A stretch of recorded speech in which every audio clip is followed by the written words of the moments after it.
Hi,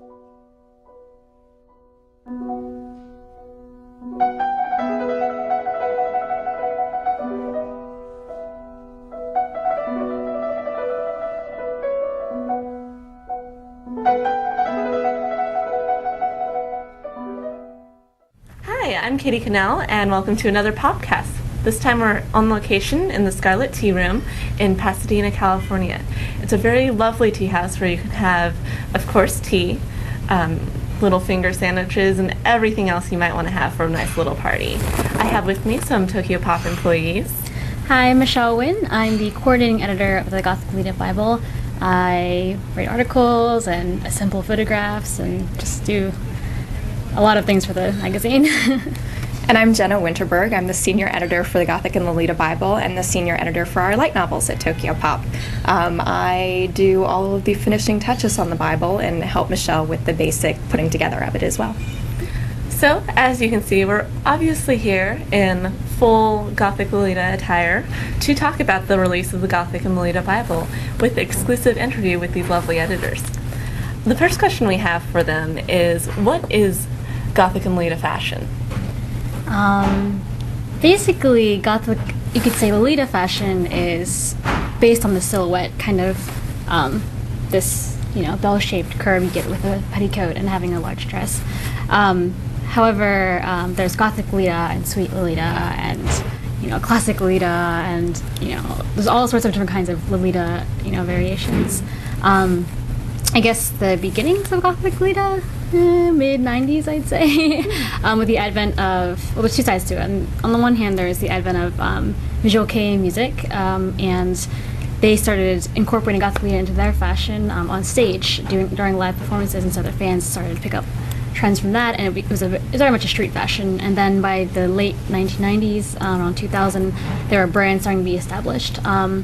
Some of the earliest brands were actually outfits that they made their outfits based off of Little House on the Prairie, which is a little known fact. So brands like Milk and House, so they made these kind of really the longer skirts, not so much the bell-shaped curve, but that's just got shorter and kind of with visual kei kind of got more mixed with punk and the street fashion scene, and now it's kind of evolved into what we have today. There's two things, actually. There's Gothic and then there's Lolita, and people get a little bit confused, I think, because the magazine has become so much part of the American vernacular. The magazine itself is about 70% Lolita and about 30% Gothic, and it's not American Gothic, it's Japanese Gothic, which is a little bit different. It's kind of reminiscent of what you would have found in Victorian horror novels of the time. And then the Lolita is the other 70%, and as she said, there's all the different categories of Lolita. Not only what you're seeing coming out of Japan, but a lot of what you're seeing in the U.S., including those designers, which you see a lot more classic styles that are, again, more reminiscent of almost the Little House on the Prairie sort of patterns and colors than what's coming out of Japan. Very cool. So, obviously this all started in Japan, as you said, but I've noticed that it's getting into the American culture. How much has it blended the lines? Like, how much has it come over already? A lot, I guess. It's especially in the past 3 or 4 years, we've seen this huge jump in Japanese brands wanting to come to America, wanting to become go out to the Western market or sprout to Europe. And although Lolita is not really associated with cosplay or anime or anything like that, when you go to anime conventions, you often have Lolita meetups and gatherings, tea parties, Lolita panels. But even outside of that, now people are starting to kind of gather on the internet and meet each other basically, and meeting up and having these tea parties outside of these convention areas. There are probably about 10,000 members of the really active Lolita community, and then there are a lot more people who are just interested in some way or another, either making their own outfits or knowing a Lolita and wanting to copy it, or interested in learning more about it. So there's definitely a growing interest in it, and it's getting easier to get stuff from Japan, because a lot of the designers are becoming aware of that interest and are either allowing shipping out here or looking at even building stores out here. So here's the big question. What is the Gothic and Lolita Bible? Because some people just might not know. The Gothic and Lolita Bible started in Japan. Again, it was based on the fashion as it was coming off the streets and from the boutiques. The Gothic and Lolita Bible in Japan is kind of the source for the trend, and some even say it began setting some of the trends that were happening. It's a compilation of the brands, what's coming out each new season, as well as interviews with Gothic and Lolita personalities from Japan, and a lot of content that would interest people who are interested in things like tea houses or roses or cute things or fashion. All of those elements, style, are a part of it.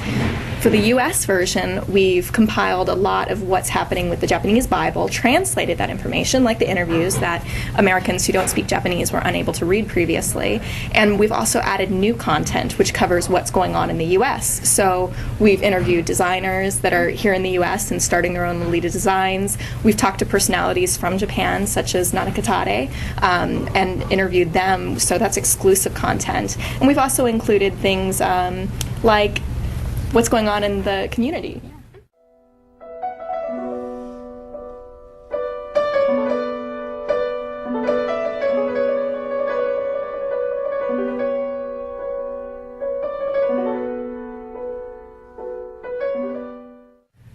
What if I know nothing about Lolita fashion or the Bible at all? Will this first issue, be any good for me? The first issue that's coming out in February is really distinct from issues that will be coming out after that. The first issue explains what the fashion is, where it came from, a little bit about the history, and really allows even beginners or people who don't know a lot about the fashion to be able to delve into it, to recognize the differences between the brands, and to learn a little bit about where Lolita is coming from, what it's about, and how people feel about it. In volumes after the first volume, which is February 2008, we'll be coming out with the magazine quarterly, so it'll be every 4 months. 3 months? Every 3 months to learn what quarterly means. Yeah. And from there on out, we're going to keep the content assuming that base knowledge. So it'll be more about what's happening, trend setting, the new designs that are coming out from the fashion houses, that sort of information. Yeah, so the first issue is definitely, you definitely should get it if you don't know anything about Lolita. It's a really good introduction. But after that, it'll be, because after that, it'll be a little more like, they're referring to things I don't really understand, and that's what the first issue is for. Very cool. So obviously this came out in Japan first, and you talked about how you're changing some of the content, but how much will really be different in new content compared to what was already released in Japan in the later issues? Well, the first issue is much more Japanese content than it is US content. After that, it's going to be about a 50-50 mix. So we'll take always a year behind what's happening in the Japanese issue. For example, June 2008, we'll have the June 2007 content from the Japanese issue. That's the interviews, that's the content like rose gardens or the meaning of different flowers, those sorts of things we'll be translating over. But anything that needs to be current, such as fashion or trends, we'll be sure to be giving new information for that. Very cool. Now, I understand that we have some events coming up in the next year that deal specifically with Gothic and Lolita style and fashion and the entire culture. Is there anything very soon coming up that you guys would like to talk about? Yes. We're going to be having a release party for the first issue soon, sometime in February, but just check back on the site if you want to know the exact dates and times. And also we are going to be going to New York Comic-Con in April. And we're planning a really, really large event, so, can't really talk too much about it. Keep your eyes on the website for the details. Yeah, it's going to be a very Lolita-centered event. So. Okay, well, I think that about wraps me up for my questions. Do you guys have anything you'd like to add to the fans, or maybe people trying to get into the fashion? I think first of all, everybody's asking when the first volume is going to be out. The official street date is February 18th. Different stores have different distribution times, so you may not find it in your store right away, and some stores may not want to carry it. So be sure that you're pre-ordering it or making sure that they know that you want to buy it so they order it into your store.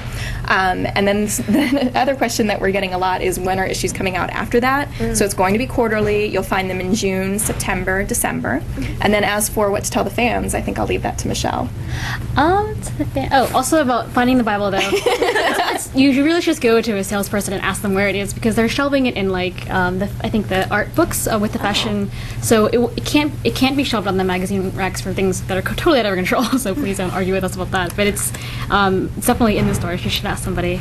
Anyway, but to the fans, this Like is a tip for people wanting to get into the fashion? Yeah, I think the first issue is a really good introduction. You really should look at it and read the articles. It's really dense. It will take you a long time to read. It is a MOOC. It is a magazine and a book. I mean, buy these, collect these. Don't think they're just kind of these throwaway.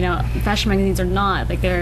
They have these really important information that will be useful. I don't know. All the time I collect all of the Japanese ones, so I'm sure I'll be collecting the American ones. All right. Well, thank you so much for joining us on another podcast.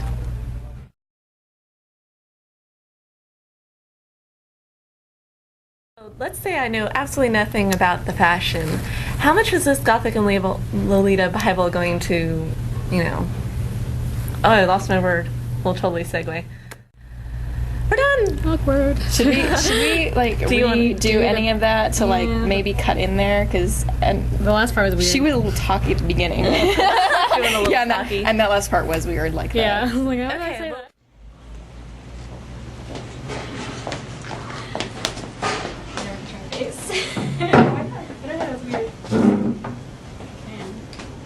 Oh, I do if I do this.